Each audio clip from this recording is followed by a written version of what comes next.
If you like this video, why not subscribe? Hey everybody, welcome to the weekly recap Q&A show, the show where I sit in my car and answer questions from last week. It's also the show where I present to you all the links accumulated on Facebook and Twitter, which you can find in the description below. If you're interested in just those, you can listen to that. If not, you can just listen to me. All you'll be doing is hearing me with the occasional annotation that'll pop up to share where the video is that I'm talking about. So with that, let's go ahead and get started. Last night was the Academy Awards. I watched those. I watch those every year. Even though I'm a micro-budget filmmaker, Hollywood has always inspired me as a filmmaker. As most of you probably, no one really gets into filmmaking because of an indie film they saw when they were in their mid-20s. It's usually a big blockbuster film you saw when you were 10, right? For me, it was probably Star Wars, which I've become so disillusioned with since then. But it doesn't matter. I watched the Academy Awards for the first time. I watched them streamed on the internet because I don't have cable or satellite anymore. I actually found probably a pirate feed. Someone was feeding from the UK over the web, which was kind of cool because it was on the web despite ABC's insistence in not streaming any of their stuff. But it was cool. I got to see it and enjoyed it. So that was yesterday, but today is today. And let's talk about last week's Q&A show. The question last week was web series or feature. What would you like to see me make for this channel? And it was pretty split. I got a lot of people wanting a feature, a lot of people wanting a web series. Although I tend to lean toward a web series, mostly because it would provide more content for the channel versus one chunk at one time, which would then premiere and then die off. But they're both viable. I also like the idea of maybe doing the whole web series and then uploading a feature version of it. But I got lots of great feedback. I really appreciate everything. And then last week I also uploaded my short film Hostages that I made at school. Got a lot of great comments. A lot of people liked it. Although again, like I mentioned last week, I get the most dislikes on the narrative stuff that I upload, not the instructional videos.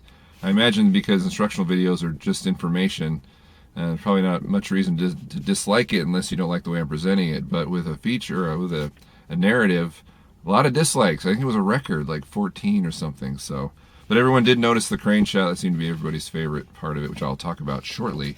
This week I want to talk about, as far as the question goes, since I'm looking for content to put on this channel, narrative content, web series, feature, whatever, I would like to ask you guys what you think is the best web show on the web right now, so that I can, if I don't know about it, I can look at it and say, oh, that's what people are interested in, that's what they like. Because I don't want to go off just views. I want to go off what you guys think is just good material that's on the internet right now. Good narrative storytelling. So if you could let me know that, I would appreciate that. And then this week coming up will be the making, or my behind the scenes video, or instructional, maybe a little bit. Things I learned making Hostages. So with that said, let's go ahead and start on the Q&A session here, starting with comments on YouTube. The first one here was from that video, Hostages, from The Filming Machine. Asks me, How did you get the crane shot? Did you use the one from your videos or another technique? It was the Frugal crane. If you notice in that shot, there was no tilting because I put a DSLR, which we shot it with, on the crane, and because the body was much wider than the platform, which is one reason I want to upgrade the crane, I was only able to do kind of a very high pan shot, which everybody seemed to like, and I thought it turned out well. But that's what I did. It was the Frugal crane. That's what did it. Ho Johnny made a comment also about Hostages, saying, I was really intrigued and then it ended. Was this more practice with form than a narrative to you? It was actually an assignment. It was supposed to be a 90-second short film. And so with that limited amount of time, I typically like, especially with short films, maybe you've noticed this before, to have open-ended stories. Because the form is so short, I don't try and wrap everything up, but just maybe present kind of a slice of what's going on in the story. So that's why it was so short. Because it was basically an assigned time limit. As Shunt Boy made a comment about Hostages also, saying, please tell me you shot BTS or behind the scenes. Yes, we did have a still, well actually the guy who lent us his car, his Dodge Stealth, I gave him a still camera, point and shoot camera, and said, would you mind shooting some stills? I should have given him a video camera, but we still have some stills from that shoot, which was pretty brief. It was about a 4 or 5 hour shoot. So I was sharing those with you this week, some of them, in the making of video. Another comment on Hostages was from Jonathan B. Cormier, who asks, very good, or says, very good, it looks very cinematic. What camera did you use for that? It does not look like your Canon camcorder.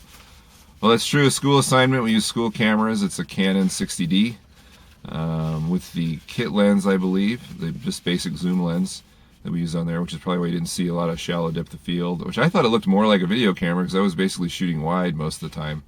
But if it does look different than the camera I typically use, like this one, the Sanyo here, or the Canon HFS 100, my camcorder I typically use, that's why, because it wasn't a camcorder. So good eye there, Jonathan, right? Jonathan. Okay, comment from last week on the recap episode, web series or feature. You Only Get One had made a comment saying, can you give some color correction tips for getting the cinema look or other ways to achieve this? Ways to get the cinema look. Shallow depth of field, use a DSLR. You can get that shallow depth of field effect that's typically associated with the cinema look. Crush your blacks in post, meaning, use the levels command or curves effect in your editor to push the waveform monitor down past 0. That'll help crush your blacks, which I think looks more cinematic. Light properly, typically associated with cinemas, proper lighting. We can maybe look at the 3-point lighting episode to get started with something like that. You can add a little film grain. If you want to mimic film grain digitally, you can do that. But probably shallow depth of field. If you're going to shoot, if you want something to look like a film, probably shallow depth of field is the best way. I don't think it's necessary to tell a story, but if you want to get that cinema look, that's a great way to hint at that. Okay, a comment on growing your YouTube channel from Mangle Productions says, I have monetization right now with like one vid. I hope to get a weekly upload one day. But does your cut raise or something when you are a partner? I don't know. The whole Google AdSense thing on YouTube is so nebulous. There's no real documentation about, how much of the cut are you getting or what. I just know that if you're not a partner and you have enough views on a video, that monetization or that monetize button will pop up. But if you are a partner, the biggest thing is you can monetize every single video. So like for me now, when I upload a video, I don't have to wait for anything. I can just say, yes, I want to monetize it, and I fill out a little form. And as soon as the thing goes live, it's basically available, or it's got the little ad that pops up. So that's a great advantage. You don't have to wait for YouTube to give you permission to monetize your video. You can do it instantaneously. And once you have an entire channel, like I have 50 videos right now, they're all monetized. So that just helps you get that much more money. Did I answer all the questions there? Yes, okay. This is a comment from Cinemania TV. This is on the $1 budget episode called Cases on a Headset Oh My. Asks, I noticed you use a Zoom H1 mic recording device. I bought it after I saw it in your video. I like it, but I discovered a huge problem. My Windows Vista is unable to recognize the device through USB, and I manually downloaded drivers for it of Zoom's homepage. Midway during the installation, the action rolls back and the driver installation aborts. I went to the forums but was unable to locate this issue. Someone please help. Well, my first thought is, now I have Windows 7 on my PC, so I haven't experienced this problem, but if there's someone out there that has Vista, that has the Zoom H1 that they can plug into, maybe they can comment below. My first thought is pull the card out of the Zoom H1 and pop it into your computer using a card reader, whether it's built in or an external card reader. That way you bypass the Zoom completely, plus the download speed from the card to the computer will be faster rather than trying to go through the Zoom H1's USB port. So that's something you can do. Like I said, if someone has an idea about how to get this to work with Vista, please comment below. Otherwise, just pull the card out. That's the fastest way to do it anyway. Okay, Zachy Dean made a comment on camera stabilizer rig for under $5. He asks, if I have a DSLR camera, do you recommend me using the first camera rig or the second one? And I'm assuming by the first camera rig, you mentioned the kind of 1.0 version in the video, which was basically like a PVC rectangle with the camera sitting on top. And then the second design is, of course, like a cage where the camera sits in the middle of the PVC. I don't think there's really a preference, although I've been noticing I kind of wished my camera would ride on top of the rig sometimes versus in the middle, because you can actually hold your arms lower if the camera's sitting on top. But it's really up to you. I don't really see a disadvantage in, the reason I designed the cage version was so that I could actually reach the camera, because the handles are closer to the camera body where they're not in the first version. So I would say the second version. In fact, I'm thinking of upgrading the whole thing and making another mount on top of the rig. There's some really good modifications. People have come up with all kinds of mods for this thing. You can find them on Facebook, the Facebook group, which you can find a link to below. Or if you just look in the video responses to that video, you'll find all kinds of modifications and tweaks people have done to make that rig even better. I'm still pretty happy with it the way it is currently, but I think it does need a little updating, such as an option to put your camera on top. And some other things that lots of people have come up with that I've been impressed with, putting lights on, and that thing's just been great, I think. Okay, Hitchcock Wannabe made a comment on the same video, camera stabilizer rig for under $5. This is sick! What if I was using a DSLR, though? Would it be different because I can't really focus it? Well, again, if you look in the video responses, some people have addressed this by making the rig, they can kind of hold on into their chest while they're able to focus it with their hand. Me personally, I would just shoot wide and not use shallow depth of field, much like a camcorder. That way you don't have to worry about it. But if you want that shallow depth of field, you're going to have some way of writing the focus. So again, checking the video responses for, I can't remember the one. There's one guy who built one. I think he called it the bike stabilizer. I forget, but he's got all kinds of handles on it that allow him to hold it into his body while he adjusts it with his hand. While he follows focus with his hand. Excuse me. All right, the Good Bad Bringers commented on Camera Crane Jib for $30. Says, do you have a date set on the Frugal Crane 2.0? And he's referring to the update of the video, the Frugal Crane video, where I actually have talked about in the past about the upgrades that will go on it. And yes, I do have a date for that. It's March 21st. That's the next full Frugal Filmmaker episode. The last one being growing your YouTube channel. The next one will be about Frugal Crane 2.0, where I talk about the things that upgrades that I've put on it so it will handle bigger cameras like the DSLR or prosumer cameras. So it's coming up real soon. Next comment was from Calico TV 301. Made a comment on the trolley dolly. He says, LOL, no wonder you make these things. You have what 98% of us don't have, a table saw. After I saw everything, I said, simple. Then I saw the table saw. Well, to be totally honest, it's not my table saw, and in episodes that have featured kind of heavy-duty power tools like a drill press for the crane or table saw for the trolley dolly, those aren't mine. I went to a friend's house, a neighbor's house, and said, hey, can I borrow your table saw, or would you mind cutting this for me or drilling this for me? And most people are willing to do that. So that's what I recommend. I don't own any of those big tools either. I just ask for help and I get it. And I recommend just doing the same thing. Just be really nice to those people. Offer to do something for them and they'll probably help you out. All right, Jacana Productions made a comment on the Frugal Floater. Asks, wondering what the max camera weight for this little guy can support. I have a smaller camera like yours, but was wondering if it can work with a bigger one, 2 or 3 pounds. And then another question from Music Friendly 96 says, do you think this will work for point and shooters? If so, there need to be any mods. Great vid as always. Thank you. Well, I talked about this previously about, people ask, can you put a DSLR on this? And I said no because of the weird shape or the square shape and the heavier weight. This is the way it's currently is definitely made for smaller cameras, like my camcorder. A point and shoot would work on this, I believe. I haven't tested it with a point and shoot, but those are so lightweight, I don't think it would be an issue. But for bigger cameras, I definitely think it needs more counterweights. So if you're going to do that, lengthen the counterweight screw and add more weights. I haven't done that myself, but that would be the next logical step, I think, if you're going to put a larger camera on the floater.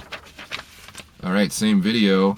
KNB MXER 51. KNB Mixer 51 asks about, did you use After Effects for your intro? And I assume you're referring to the Frugal Filmmaker intro with the 4 split screens with the tile over it. No, that was not After Effects. That was a pretty basic effect in Sony Vegas Pro that I use. I'm just, I'm just taking each of those 4 tracks the videos are on and putting them into a different corner and then overlaying text. And then I'm changing the video about halfway through the intro to another video. So there's 8 different clips you see in that intro. It lasts about 10 seconds, but no, I didn't use After Effects. Vegas is great for simple compositing like that, as are many editors. So no, I didn't use After Effects. I try and do everything in Vegas when possible. I've used After Effects very little, something I need to learn more about, though, I admit. Okay, AC asks, we're done with comments and on to emails. AC asks, I have built a PVC light stand with the extension and dimmer. What are the floodlights I should buy? Does it have to be dimmable, or are the work floodlights dimmable? I usually use incandescent bulbs in the clamp lights that I attach to the PVC light stands. Those are dimmable with the dimmer. I mean, granted, and same thing with the work lights, you can dim those because they're standard kind of incandescent lighting, so they will accept a dimmer. You just have to be careful when you're dimming, because as you drop the as you lower the brightness of the bulb, the color temperature will change to a more orange color. So if you're okay with that, just be aware of it. Maybe you might have to add a color gel if you're going to go lower in brightness, reduce the brightness. I typically use 100-watt bulbs in my clamp lights, and then just move them farther back. Don't really put a dimmer on those at all. I do put a dimmer on when you see me using a backlight, which is a 75-watt halogen spotlight. I will dim that. And I've never dimmed the work lights. I usually just point them at a reflector, most often the ceiling. When you see anything I'm doing on the kitchen table or the countertop that I use, when you see my hands, building something, those are the work lights, 500-watt work lights. 2 of them bounced off the ceiling. So there you go. All right, I have a really long email here from Roger, who's attempting to make a movie and have it shown in a theater, rent a theater, also called four-walling, when you put your own movie in a movie theater. He asks about 1080p. He says, is that going to look okay in a theater? What format do I need the movie to submit to in the theater? There's a small theater down the street from me, and I know they just bought some digital Christie projectors. And there are a few people that do rent it out to play their own movies there. So first thing, is 1080p going to look okay in a movie theater? Well, you might have heard of the film Act of Valor, which is out right now. The entire movie was shot on Canon DSLRs, 5D Mark IIs and 7Ds. So if you want to see if your movie's can look good on a big screen, go see that movie. I hear that it looks pretty amazing. And as far as the format goes, you're going to have to talk to the theater owner and ask them what you can export your movie in that will play on their projector or how they want. I don't know if you have to give them a DVD or a hard drive or whatever, but talk to them. That'd be the easiest way to address it. Okay, Skid Kid 6 sent me a message and says, your DIY jib is awesome, and I was wondering if you could recommend a few affordable heavy-duty tripods and heads capable of handling the weight.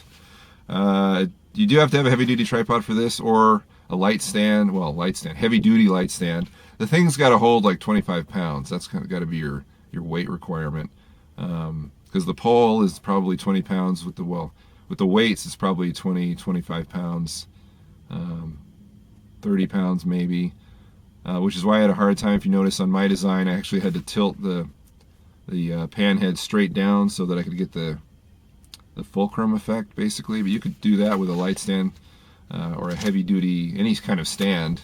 Some people have taken scooter wheels, the attachment, the scooter wheel thing, the wheel that the wheel goes in from a scooter, flipped it upside down and put the bar or the pole in that. Again, look on the Facebook group. You'll find, go to the photo section and look at different things people have done to get it to work. But if you're going to buy a tripod, I had used my old one, which is a beast, as I mentioned before. It holds a lot of weight, but it's super heavy. So that's what I used. And the next question, Bobby Matthias asks, I was wondering what type and brand your heavy-duty tripod was and what sort of microphone you would recommend to record good quality sound. My tripod is a Bogen 501 head. Those are now obsolete. I think they've been replaced by the 503. And my sticks were Manfrotto 3046 sticks. They're aluminum sticks. I like that tripod because it has like 3 levels of extension. I can go way up in the air with that thing, like 8-9 feet, I believe. But it also works as a tripod base. That's the one I use. I think when I got it, it was like $300. A long time ago when I had money to spend on that kind of thing. But again, go look on Facebook. You could probably get away with a much cheaper solution because people are figuring out different kinds of stands and things they can use. They've been really creative. So, and as far as the microphone goes, good quality sound. If you're going to shoot narrative stuff, you're going to need a shotgun mic, so you can put it at the end of a boom pole. I've given this link before, but I'll put it down in the description again.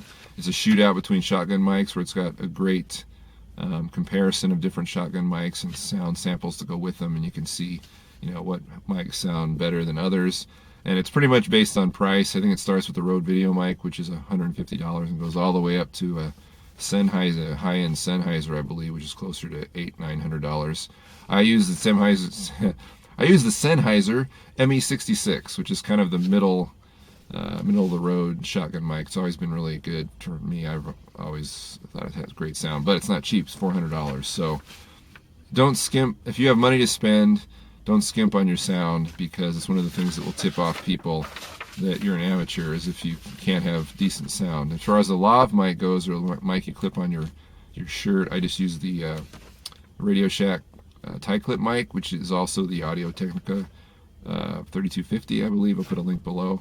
That mic served me pretty well, but it depends on what situation lavs and shotguns have their different applications. I'm not exactly sure which situation you're looking for, but if you're going to shoot narrative stuff by putting your mic on the end of a pole, get a shotgun. All right. Oh, what a lovely pair, asks me. My camera has no mic input socket, and therefore I have no way of attaching an external boom mic. I have an AV output. Help. I think I addressed something like this last week. Get an external digital audio recorder. Zoom H1, Tascam DR-05 are the least expensive. They only have 1/8 inch inputs or 3.5 millimeter inputs, so you can only use unbalanced mics with those unless you go through some kind of XLR converter. You can get just the XLR to 3.5 millimeter or mini connector. I'll put a link for that stuff below. But if you want XLR inputs, you're going to have to go with something like the Tascam DR-40, is about $200, which isn't bad. And I've been hearing some good things about that recorder, because it'll actually record stereo with one channel, or whatever you're recording, it records a backup channel lower, so if your audio clips or distorts because somebody yells, let's say, you'll have that safety track. But yeah, you definitely need to get an external recorder and then sync and post. That's really the only way to do it.